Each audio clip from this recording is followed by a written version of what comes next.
I just want to ask you three some top tips about doing gaming marathons. How do you think, what would be the best way to engage people in what you're trying to do and maximise the donations and the fun?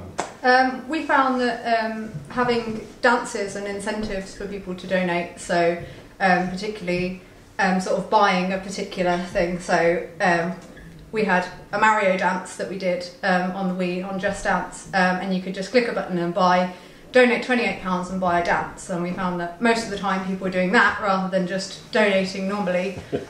So yeah, definitely getting people involved that way, making people feel like they're paying for you to really humiliate yourself on the internet worked really well, we found, which given our friends probably isn't surprising, but yeah, yeah, probably that. And in terms of, I mean, you ran it as a team with, how many of you were there? Six of us. Six of you. In terms of running it as a team, would you, how did that work in terms of shifts and things?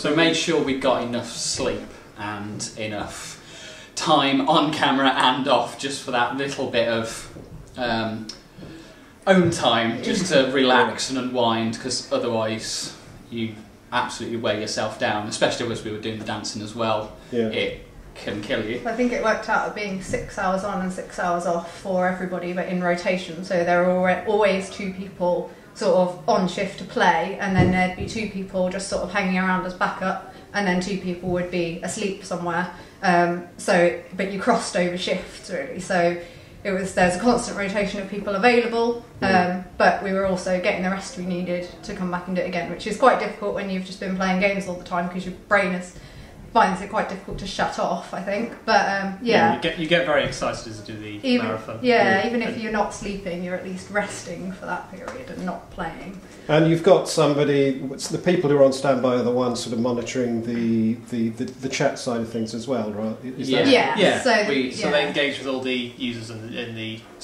Twitch chat. Yeah. And they generally ask us, they can put forward impromptu requests, such as, we'll pay you £10 if you don't kill any Koopas at this level, for example.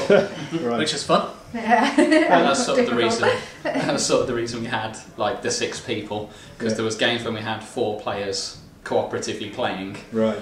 One person on Twitch talking to the community and sorting out all the equipment, and we'd have another person just as backup, either sorting out food for the next meal we're about to have, or sorting any equipment difficulties, or speaking to anybody externally. So that was sort of the reason we had the 6 people anyway. And talking about food, what would you recommend food and drink wise? Definitely eat properly, healthy stuff rather than just pizza and beer and energy drinks and things like that, because you don't want to get halfway through your marathon and completely crash out and not be able to carry on. So we've definitely found that having a couple of excellent cooks in the team anyway helped us loads to sort of power through, and you could just go and dip in and get something little, and obviously we had snacks and stuff, but there were sort of set meal times where people would eat, and you'd stick to a kind of routine to help you get through it. So yeah, definitely eat properly, not binge. And in terms of drinks, coffee, water, Coke, how did that work out? We tried to stay off the caffeine and high sugary stuff, didn't we? Yeah. So we were sticking to the fruit juices. Yeah. There was the odd sort of tea, coffee to sort of help you either wake up or just get into things. Yeah. But that's about as far as we went really. We didn't go much for the energy drinks. No, not energy drinks, no alcohol or anything like that. Yeah, that would have just slowed us down. It's not good. It's hard enough as it is. Yeah. Two final questions. One is very quick, yes or no. Was it enjoyable? Yes. Yeah. Oh yeah. So you definitely do it again. Oh yeah. Fantastic. Yeah. And the final question is, people who do it as individuals say they hit a wall at some point, but it's never when they quite expect. Did that happen to you? There's certainly some very tricky games that we've played. Yeah, I think it depended on the games you were playing. Yeah. There's a few things. One was the games.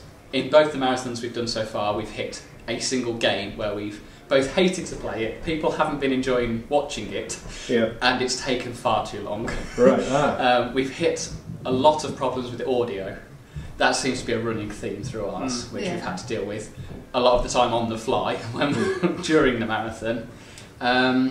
And I think sleep can creep up, well, sleep deprivation can creep up on you when you least expect it. I think it's helpful having a bigger team, because obviously as an individual you're expected to be on shift the entire time, so definitely I think you reach a point, there's a lull in the middle, where you reach a point that you think, oh, why am I doing this to myself? But it picks back up, and by the end you've got the excitement again, we tend to do a big finale thing, so yeah, I think you just have to push through it. Really. Well, thank you very much, Ant, Johnny and Kate there. And we look forward to seeing you in GameBlast in February as Gaming for Others. Yeah, thank you. Thank you very much.